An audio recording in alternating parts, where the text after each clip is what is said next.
I am not a ski bunny. In winter, what I like doing sport-wise is fishing, because June, July, the trout fishing gets very good, particularly around Tongariro. But also the snow has started to fall, and the last few weeks you will have seen temperatures dropping. And for many New Zealanders, some would say those with the money, it is ski season, and that is a big deal. But there are a few issues this ski season, and that is that there's no, as yet, commercial operator to run the ski fields in the central North Island, where a lot of people brave icy snow and variable conditions to get their fix. So what's happening in winter sport this year? Well, to find out, I thought we would talk to the CEO of Snow Sports New Zealand, Nick Cavanagh, and he joins us on the line now. Nick, where are you? Welcome. Yeah, good morning. I'm down here in a very cold Wanaka. Yeah, the temperatures are down and the snow's falling? It has done, yes. It's great to see. There's a saying down here, though, snow in May won't stay. Okay. So it does get the local community and everyone excited and brushing off their ski gear, and it's good for the local community. But, it's probably a wee bit too early to really get that excited. Nick, when does traditionally in New Zealand, or when might we expect ski season to start proper? Down on the South Island, it's around mid-June, so we've got another sort of 4 weeks to go. But I do note on social media that the Monganui ski field, the Stratford Mountain Club, they snuck in 3 days, I believe, up in Taranaki over the weekend. So they could probably claim to be the first ski field to be operational in 2023. So that was great. I think they've run out of snow now. It's a bit bony, so they've closed the operations back up and they'll wait for the next snow to fall. Now, Nick, the majority of our skiing takes place in the South Island, doesn't it? At the moment, yeah, and I heard your intro there. I, as everyone else, was sort of holding their breath yesterday to find out if Cabinet was going to approve the potential split up of Mount Ruapehu, and I haven't seen any notification of that yet. But look, we're like the rest of New Zealand. We're desperate to see a commercial operation running in the North Island, and fingers crossed that business, iwi and DOC and government can sort that out and come to a deal, and also, I guess, assuage the concerns of the old lifetime pass owners. When we look back at that, what a strange decision that was in the end. A lot of people have asked questions about North Island skiing, whether or not climate change or whatever was going to mean that it was never viable long term. But it seems to me that hasn't actually fundamentally been the problem. It's been a corporate problem of how you make money off it and how you make it commercially viable. Look, I think a number of factors are at play up there. Certainly COVID and the North Island being in lockdowns a lot longer than, say, the South Island, where that played a massive part in 2021.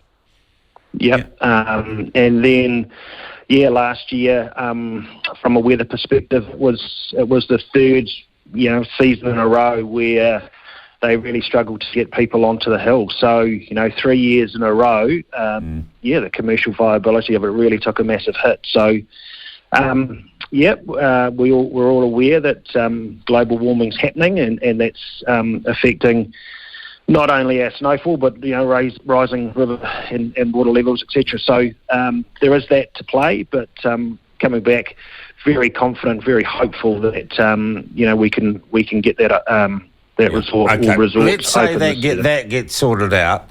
How much demand is there for skiing and for snow sports? Is there pent-up demand? And are the foreigners coming back to our ski fields, or does it look like they will? Good question. So just post-COVID, the demand for skiing and snowboarding was massive. And our assumption there was that people weren't able to travel overseas, so there was a lot of domestic tourism. So we had a lot of first-time skiers and snowboarders, a lot of families being introduced, and that was good for resorts, albeit it was a struggle because resorts didn't have the international staff numbers to really cater as they probably wanted to for those guests. So we have seen numbers pretty strong, particularly in the South Island. Last year, with the borders opening up, we saw international guests starting to arrive and international ski teams. the big challenge for our ski teams last year was the price of freight and airline tickets for that matter. So they slowly started to come back into New Zealand, and we would expect and hope that they would continue to grow this year. I mean, in our winter, there is no other place on the globe that offers the skiing and training for high-end elite athletes in the world. So we do have a real competitive advantage there. Yeah. The other thing too, though, about skiing in New Zealand, it's not all your cardronas and your treble cones and your Mount Huts. And I'm thinking when I did, and I'm not a skier by any stretch of the imagination, but the first time I skied, it was a little place called Mount Robert near Nelson. And there are plenty of places where, I don't know, do-it-yourself number 8 wire comes into it, doesn't it?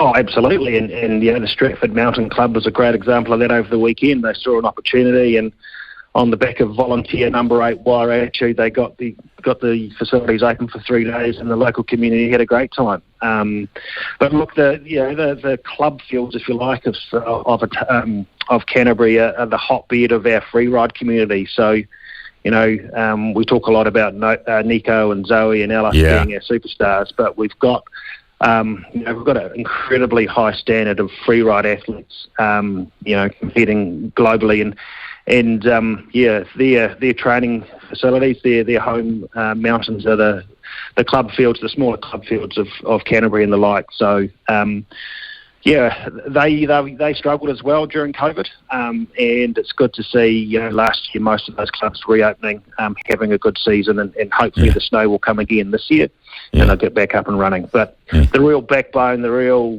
family, volunteer fabric that sort of is not the commercial clubs like you say, but it's the clubs, families, and the opportunity to go up and have a good time recreating. And they feed through, and the kids who learn there are the people who are going to be our potential Olympians and world class competitors, aren't they?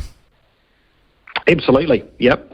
Most of our free ride and park and pipe start with ski racing. Their ability to turn and race and control their skis at speed. So, it all filters down. We do naturally sort of gravitate to Central Otago for our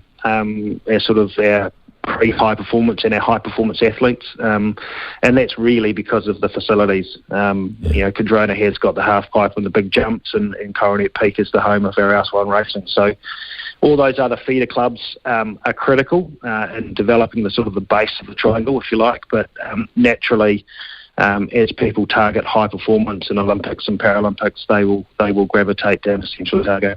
Yeah.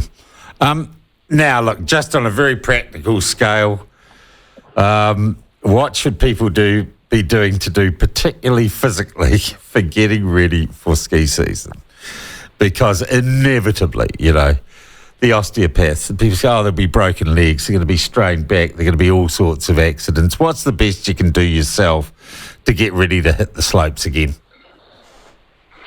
Well, it should be, it's a very good question. You should be starting about now to start doing your wall squats. So, working on those, working your lower and your core, and just getting active again. A lot of people will be sort of office based, and as soon as the ski season gets into it, they'll rip into the mountain. So take it easy, ski within your limits, and make sure that you've done some sort of preconditioning before you get up there. So, walking, taking the dog for a walk, whatever it might be, getting on your bike, and take it easy on those first couple of days when you hit the slopes. Yeah. Hey, Nick, good talking to you. I asked this, when you're fishing, it's tight lines. Apparently when you're duck shooting, it's hot barrels. What is the good luck greeting or hail fellows well met for skiing? Is there one? Oh, it's obviously it's a powder day. Everyone loves a powder day. Have a powder day. Right. Yeah. Hey, Nick, thank you very much indeed for joining us.